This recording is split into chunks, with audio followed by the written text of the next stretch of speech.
Well, we are at the Hard Rock Cafe. The US consulate is throwing a giant election party, if you will.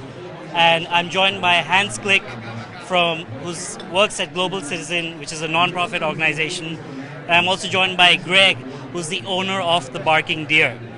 Guys, you have to give it to Donald Trump. This is somebody who suffered several setbacks through the campaign. Even when he announced his candidacy, people weren't taking him seriously. What do you make of how far he's come? I think for me, Donald Trump's success is proof that politics in America isn't working right now. And there are a lot of folks out there who have been genuinely let down by their government. And a lot of those voters are responding to Trump's message of, breaking up the banks and shaking up Washington. Personally, I don't buy his message, but I understand the underlying need for it. What do you make of Donald Trump's success so far? Yeah, to say that it was setbacks, it was like one setback after another, and for any normal candidate, it would seem that he couldn't have survived it in any normal election, but this was not a normal election, obviously. It certainly sends a message that people are really dissatisfied. They're saying that we want someone to shake things up. We don't really care what the outcome is. I mean, he's written a message of hatred, of xenophobia, of discrimination, anti-Muslim. It's just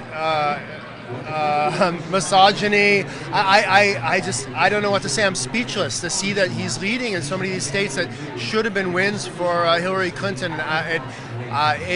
I'm finding it really a little bit scary what this is saying about our country, and I'm not sure where this is going to lead, honestly. What do you make of the fact that he came out and said that he's not going to accept the results of the election, and he's been going on and on about how this might be rigged against him? I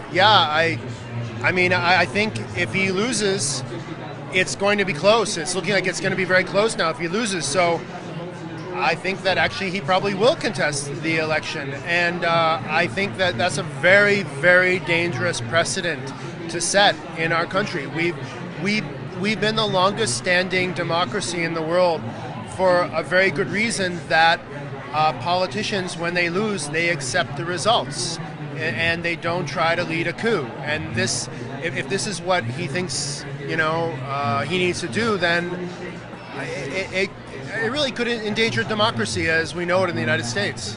Right. Yeah, it's tough because for the last several months, if not longer, Donald Trump has been creating this narrative of the election is rigged, and big government is out to get him and his voters. And the closer the race is, the more people are going to buy into that, and the tougher time the Clinton presidency is going to have moving forward. So this could make for a really tough 4 years, let alone tonight. Okay, what do you make of the Hillary Clinton emails? Those are the things that have been really damaging her campaign, especially since the FBI reopened the investigation 2 weeks before the election. Do you think it has really put a dent on her campaign? I mean, personally, I understand Hillary Clinton is a by no means a perfect candidate, but I've always sort of felt like the email thing was a little overblown, and to see it come up again this close to the election, in fact, within the last couple of days, it's the FBI directors flip-flopped on whether or not it was an issue. It's disappointing.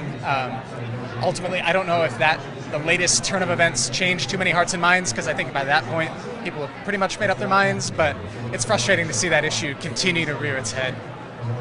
I think through this campaign, it's been pretty obvious whenever a candidate has been in the news, it's usually been for the bad.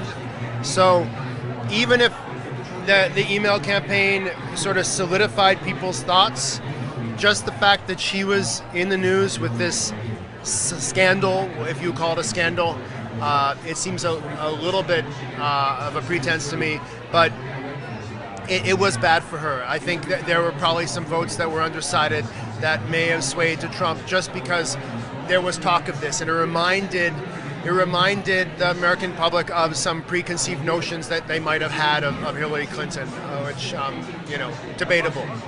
Okay. What about the vice presidential nominees? Do you think Tim Kaine or Mike Pence have they done anything for their candidates?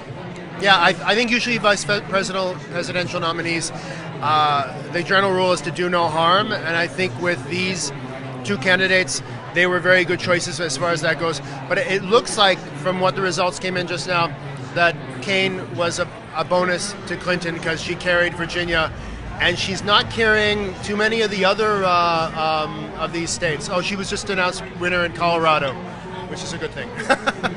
But yeah, so I think it helped in Virginia, which is a good thing. Yeah, I don't know. I agree. I think neither of the vice presidential candidates was a Sarah Palin type figure this year, and so they were pretty safe picks. Well, so far, Trump is at 168 and Clinton is at 131. Do you see this turning out to be a win for Hillary? Personally, I would love for that to be the case, and I know we've got a long way to go yet in terms of votes being counted, but it does seem like the defenses are chipping a little bit in terms of her firewall states, so I don't know. That's what I've been looking at, these firewall states of Michigan, Wisconsin, Colorado, Pennsylvania, New Hampshire, Virginia. She's won a few of them, but some of them are still toss-ups right now. I think she's going to pull it out, but I think it's still going to be a long night here. I think there's going to be a long night, longer than I thought it was going to be. I thought we were going to announce a winner, in maybe a half hour or so, but I don't think that's going to happen. Are you two identify as Democrats, right? So I just want to ask you, what if Trump wins this election? What are you going to do? Everyone makes the joke about moving to Canada. I don't think I will go that far. This guy's already safely in India, so that's nice. Yeah, I'm already in India. So I just better make sure that I have my visa all firmed up, my OCI. And I mean, I'll say this.